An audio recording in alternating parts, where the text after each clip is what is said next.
Her lips which whisper, like reeds on the wind, wet with moisture, sprung from a well deep within. Whispers, like the petals of an iris, the reedy blossom which weathers and is not trodden down for long.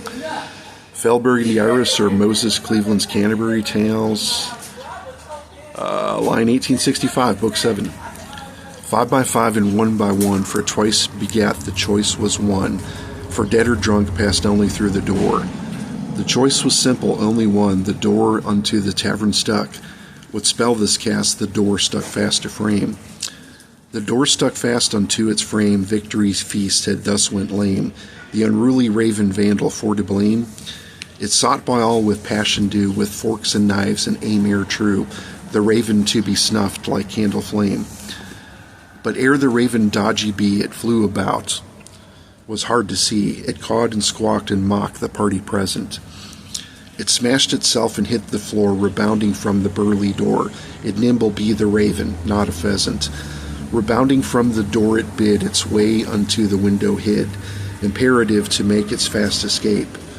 But fast it was within the hall, with panic now it's to pay its call. It overturned a wooden bowl of grapes.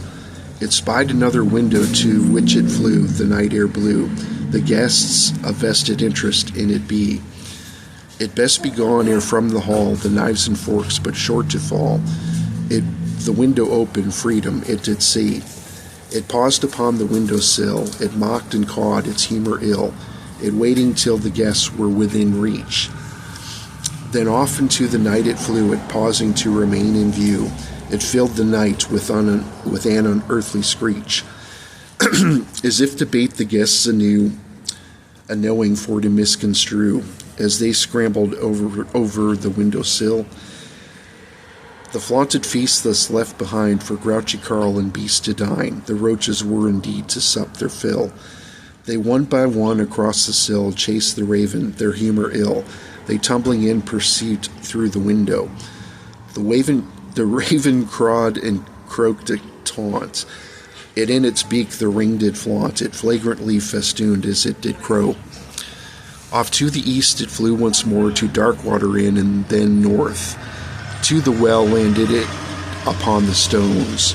Atop the well it cawed once more, where they emerged the night before, the hand of fate but rolling of the bones.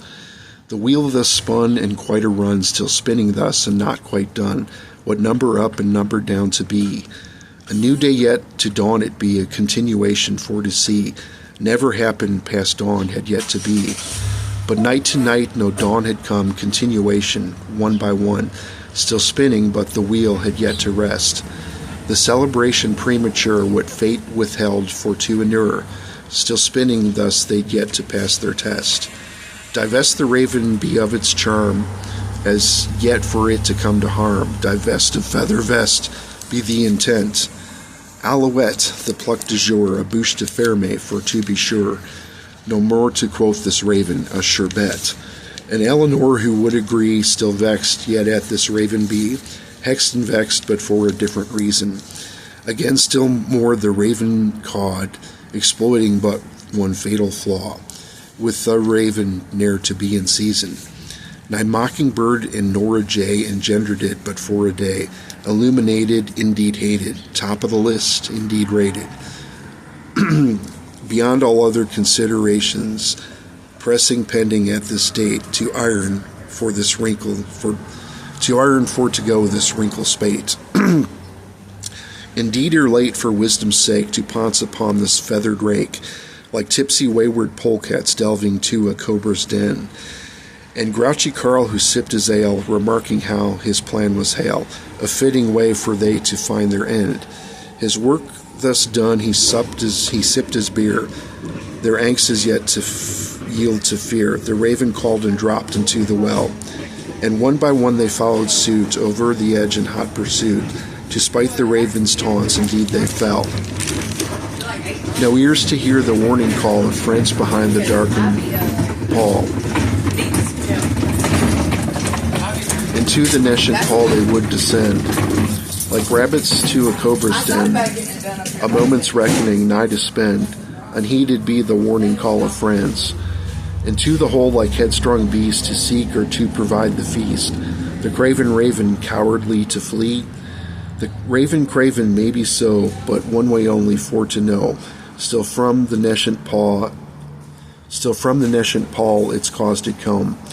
One by one they hit the water, knee deep indeed, and bent on slaughter, to smite the raven indeed, but for spite. For indigo glory up above, to nescient Paul push come to shove, like wanton dust, but wisdom for despite.